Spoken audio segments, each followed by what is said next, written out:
हमारा भारत त्योहारों का देश है।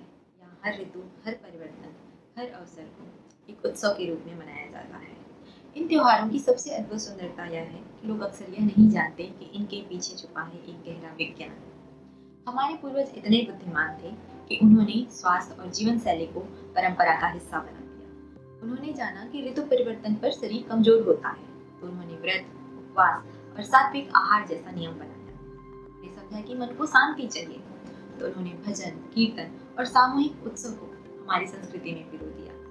उन्होंने जाना कि प्रकृति से जुड़ाव जरूरी है, इसलिए उन्होंने मिट्टी, फूल, दीपक और प्राकृतिक रंगों को हर उत्सव का हिस्सा बना दिया। ये सब इतना सहज बना दिया कि हम बिना किसी तर्क वितर्क के इन वैज्ञानिक नियमों का पालन करते रहे। तो जब भी हम त्योहार मना रहे होते हैं तो हम सिर्फ त्योहार नहीं मना रहे, हम अपनी physical health, mental health, spiritual health और अपनी एनवायरमेंटल हेल्थ, इन सब पर काम कर रहे होते हैं। अभी हमारा एक बहुत ही महत्वपूर्ण उत्सव आ रहा है, गणेश उत्सव।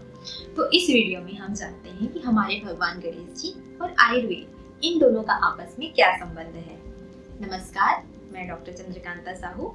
मेरे चैनल आयुर्वेदी पर आप सभी का स्वागत है। अगर आपने मेरे चैनल को सब्सक्राइब नहीं किया है तो जल्दी से सब्सक्राइब कर लें। इस चैनल पर आपको आयुर्वेद और स्वास्थ्य से जुड़े बहुत सारे इंटरेस्टिंग फैक्ट्स के बारे में जानकारी मिलती रहेगी।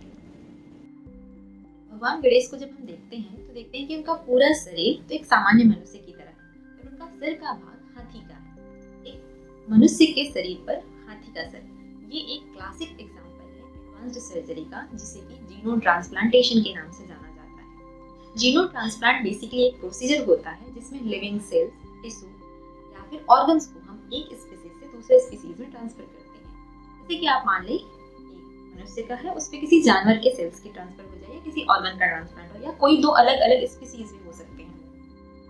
आयुर्वेद में भी हमारे एडवांस सर्जरी का डिस्क्रिप्शन मिलता है। आचार्य सुश्रुत की सुश्रुत संहिता जब हम पढ़ते हैं उसमें पता चलता है कि उस समय भी सर्जरी कितनी एडवांस थी। सुश्रुत संहिता में बहुत सारे ऐसे सर्जरीज के बारे में हमें पता चलता है, जैसे rhinoplasty, plastic surgery, caesarean section और डेड बॉडी प्रिजर्वेशन टेक्निक्स के बारे में हमें पता चलता है कि हमारे पूर्वजों को कितनी एडवांस टेक्निक में सर्जरी पता थी।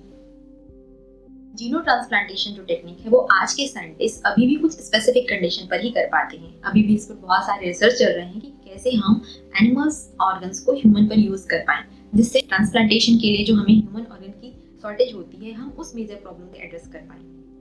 अब अगर भगवान गणेश की शारीरिक बनावट की बात करें तो वो दिखने में बहुत गोल मटोल और मांसल शरीर वाले हैं।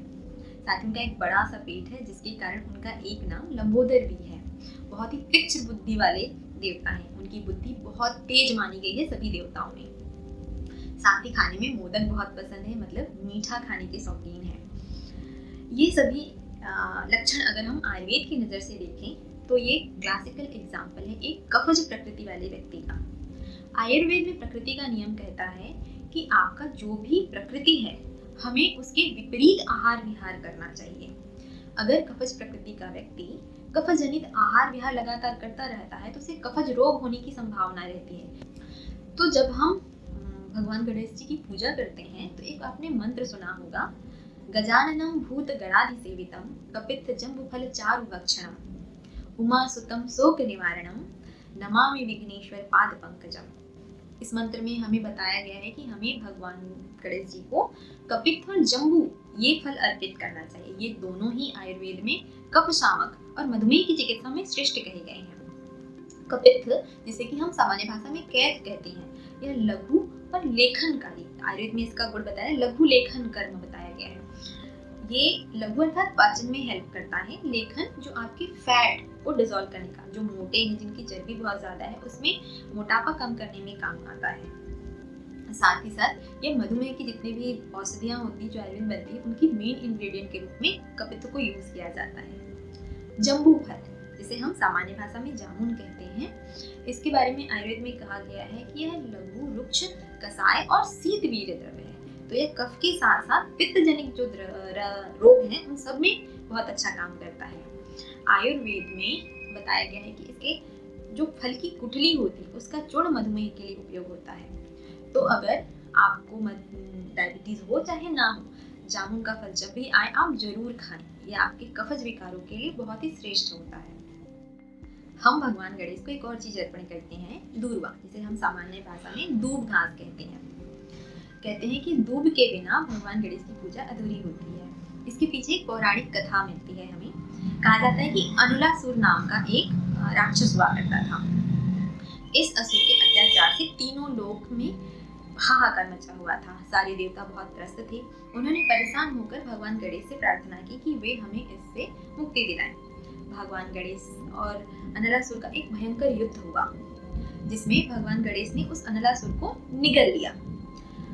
अनलासुर की ताप और दाह की वजह से भगवान गणेश जी का पेट में जलन होने लगी, जिसकी वजह से सारे देवता परेशान हो गए। वैद्य को बुलाया गया, ऋषि मुनि आए। उन्होंने उनकी चिकित्सा के लिए उनके मुंह पर दूब की घास रखी, जिसकी बाद से उनकी जलन, उनकी ताप शांत हो गई। हमारे कथाओं, हमारे पुराणों में साइंस को समझने के लिए कैसे छोटी स्टोरियों की उपयोग किया जाता है।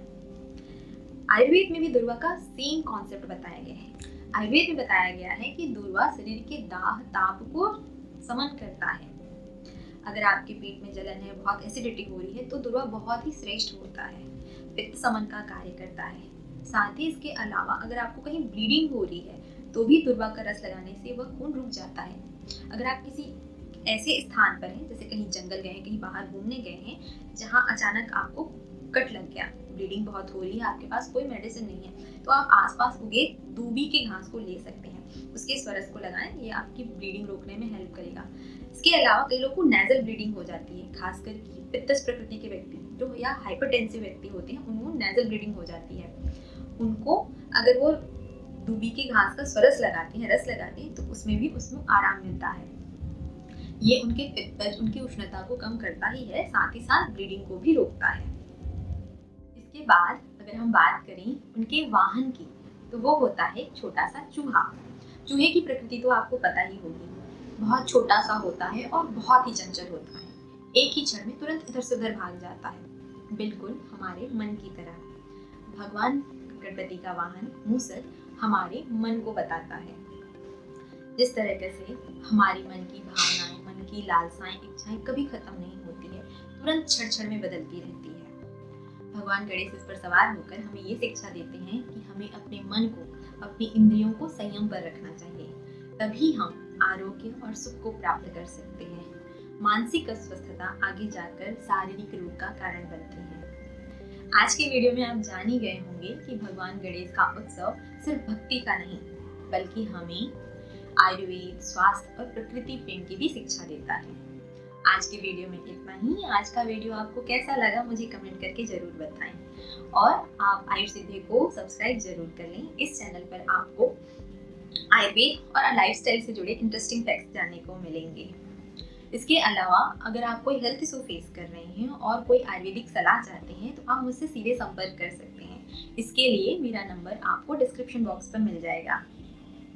साथ ही मुझे कमेंट करके ये भी बताएं कि आप नेक्स्ट वीडियो क्या देखना चाहते हैं। मेरी पूरी कोशिश रहेगी कि मेरे वीडियोस आपके लिए हेल्पफुल रहें। आप सभी को मेरी तरफ से गणेश उत्सव की ढेर सारी शुभकामनाएं। भगवान गणपति से यही प्रार्थना है कि वो हमें आरोग्य और सुखी जीवन प्रदान करे, साथ ही सुखायु, दीर्घायु और हितायु होने का आशीर्वाद दें। जय गणपति बप्पा।